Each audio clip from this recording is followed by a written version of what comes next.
बदकिस्मती से मैं समझ सकती हूँ आप पर क्या बीत रही है, क्योंकि मेरी माँ भी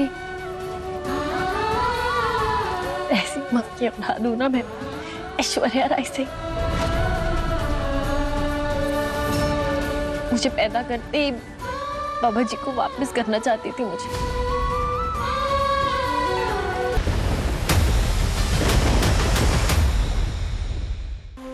पहले मैं जाती हूँ विक्रांत के पास, उसके बाद आप आना।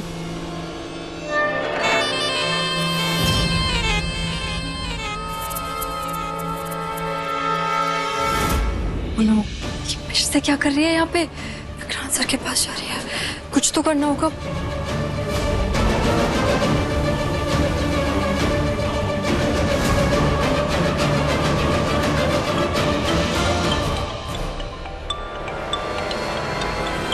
ये क्यों कॉल कर रही है? शायद और पैसे चाहिए होंगे इसे।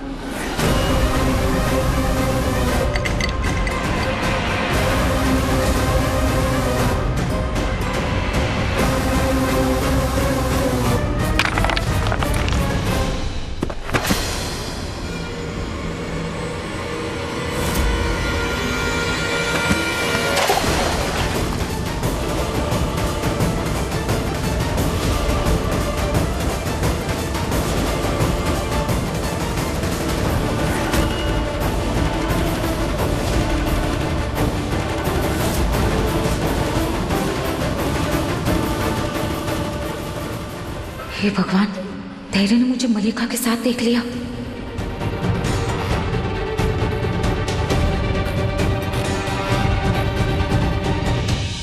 धैर्य, क्या हुआ? कुछ चाहिए था क्या?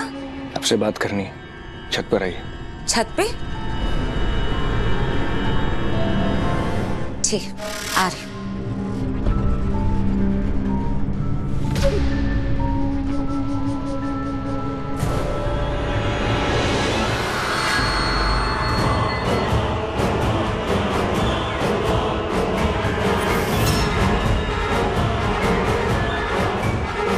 ऐसी भी क्या बात करनी है इसे जो यहाँ नहीं कर सकता था? जाके पता लगाना होगा।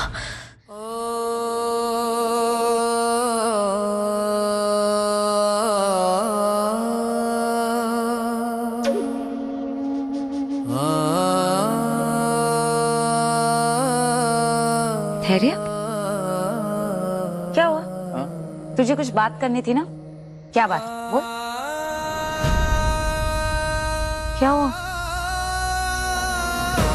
धैर्य, क्या हुआ बेटा? आओ बैठकर बात कर।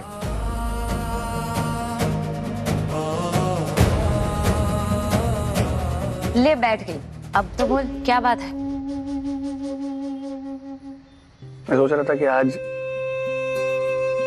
अमन को उसके जन्म से जुड़ा सच पता चल जाएगा। यही चाहती थी ना आप? हाँ, इसलिए तो मैं यहाँ पर आई थी, अपने अमन को वापस पाने। और आज हमारा अमन हमारे पास वापस लौट कर आ जाएगा, है ना?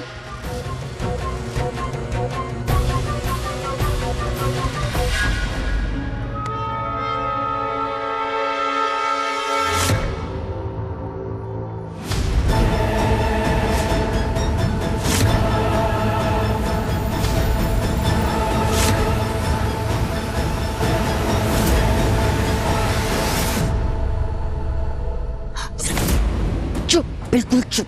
अगर बकवास की ना तो देख लेना, एक शब्द बोला ना तो मुझसे बुरा कोई नहीं होगा। चुप। मैं ये भी सोच रहा था कि एक बार अमन को सच पता चल जाए, फिर रोनी और नीतू सलूजा के साथ क्या करना है ना, ये फैसला हम लोग अमन पर छोड़ देते। माँ, रोनी और नीतू सलूजा ने गलत किया है, मैं इस बात को बहुत अच्छे से जानता हूँ। लेकिन उनको सजा देने का हक ना सिर्फ अमन का। आप समझ रहे?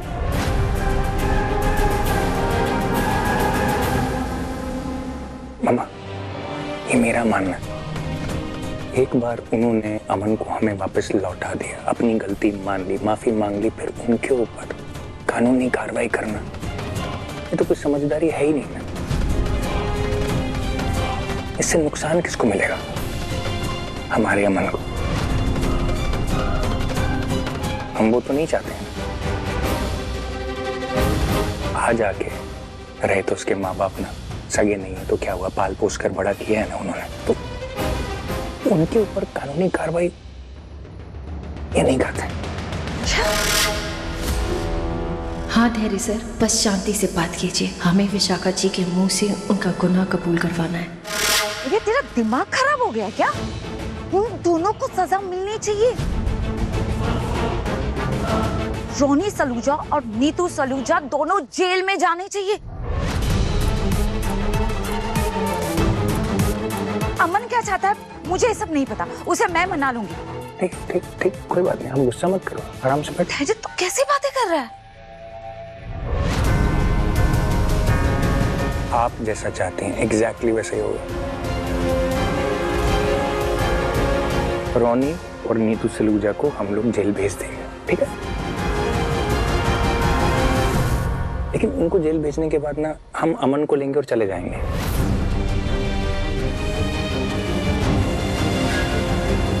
और मैंने एक फैसला किया, इनकी प्रॉपर्टी, जायदाद, पैसा कुछ भी है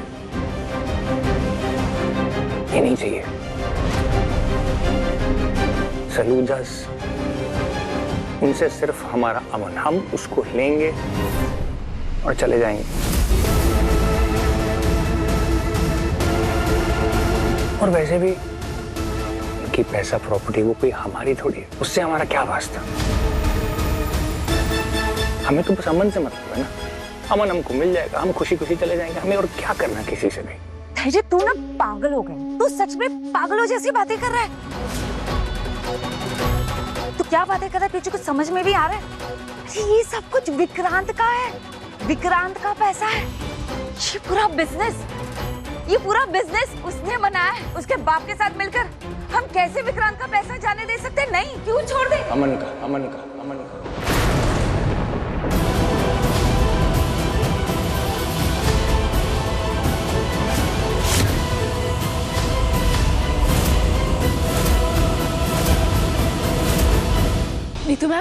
नीतू मैम, आज तक आप जिस भी सच पे यकीन करती आई है ना, वो सब कुछ झूठ है, सब कुछ झूठ है।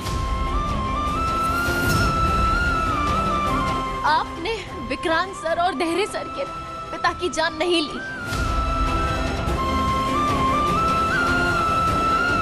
उनका एक्सीडेंट भले ही आपकी गाड़ी से हुआ, पर आपने उनकी जान नहीं ली। उनकी खूनी है ये है उनकी खूनी। विशाखा जी उनकी अपनी पत्नी है, उनकी खूनी। और रोनी सर, आपको आज तक लग रहा था कि आपने विक्रांत सर का सौदा किया है। नहीं, अरे इन्होंने मजबूर किया अपनी सास को कि वो अपने छोटे बेटे को बेच दे, अपने पोते को बेच दे। अरे आपको नहीं तो किसी और को बेच देती। अच्छा हुआ आपके पास आए, वो उन्हें डराया, धमकाया, पर अपना सच सामने नहीं आने दिया। दुनिया के सामने खुद बेचारी लाचार बनी रही। और इनकी हरकतें यहाँ खत्म नहीं होती हैं। इन्होंने अपनी सास को मारने की कोशिश की, दवाई के बदले जहर देकर और वृद्धाश्रम वालों के जरिए।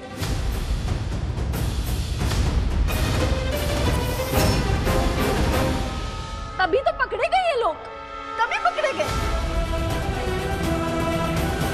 पर विशाखा जी, आप ना एक बात भूल गई कि जुर्म चाहे जितना भी पुराना हो कभी छुप नहीं सकता।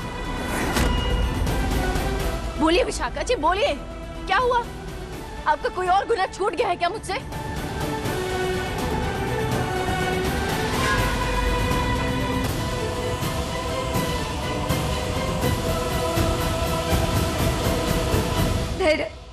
मेरी बात सुन, मैंने जो भी किया ना तेरे लिए किया।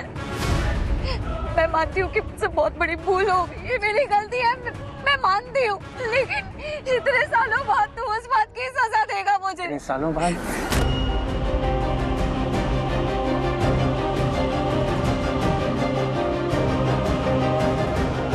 अभी क्या कहा था? अभी आप यहाँ पर खड़े थे और आपने मुझे एक बात बोली कि जुर्म चाहे कितना पुराना हो, किसी भी नियत से किया गया हो, किसी भी वजह से किया गया हो, मायने नहीं रखता। जुर्म जुर्म मायने रखता। और आपने जुर्म किया है। मैंने आपसे क्या पूछा था कि अमन को सच बता के उसे यहां से लेके जाएंगे हम। आपको मंजूर है? आपने नहीं माना ना। आपने कहा कि जब तक इनको सजा नहीं मिलेगी आपको चैन नहीं मिलेगा। कहा था ना आपने। तो फिर आप अपनी बात से क्यों मुकर रही हैं? बताइए। क्योंकि मैं तेरी माँ हूँ। मैंने जो भी किया है तेरे लिए किया है बेटा, मैंने तेरे लिए किया है। आपने जो कुछ भी किया है वो अपने लालच के खातिर किया, मेरे लिए नहीं किया। नहीं नहीं, नहीं। आप खुद को माँ बोलती हैं।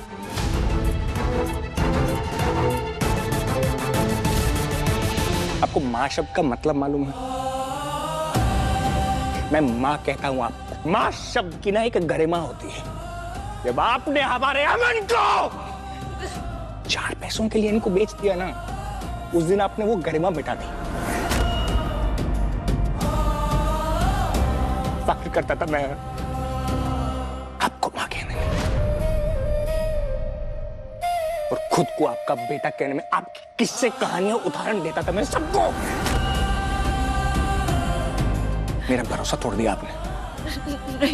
मेरा गुरूर तोड़ दिया। मेरी माँ। आपको पता है, आपको पता है, आपके लिए ना, आपके लिए मैं इनसे लड़ा, इनसे लड़ा, इनसे लड़ा, इनसे लड़ा, इस सबसे लड़ा, उस भगवान से भी लड़ा हूं मैं आपके लिए। इनको पूछिए मैंने क्या कहा इनको कि भगवान गलत हो सकते, मेरी माँ गलत नहीं हो सकती। भरोसा तोड़ा मेरे नीचे की हिस्से में ही खींच लिया आपने। आपको शर्म आनी चाहिए खुद को माँ कहने में। बदकिस्मती से मैं समझ सकती हूँ आप पर क्या बीत रही है, क्योंकि मेरी माँ भी ऐसी माँ की औलाद हूँ ना मैं, ऐश्वर्या राय से पैदा करते ही बाबा जी को वापस करना चाहती थी मुझे। ऐसी माँ को देखकर यकीन नहीं होता दुनिया में ऐसी माँएं होती हैं। क्या है ना तेरे सर, सच हमारी सोच के परे होता है और हमारी जिंदगी का यही सच है। पता नहीं मीना जी, पता नहीं सच के साथ कैसे जीऊंगा। जिएंगे, बिल्कुल जिएंगे। इनकी गलतियां, इनकी हरकत, इनके मन का पाप, वो सब कुछ इनके सर। आपको हमें ना हमारे अंदर की अच्छाई पर भरोसा करना है और जीना है।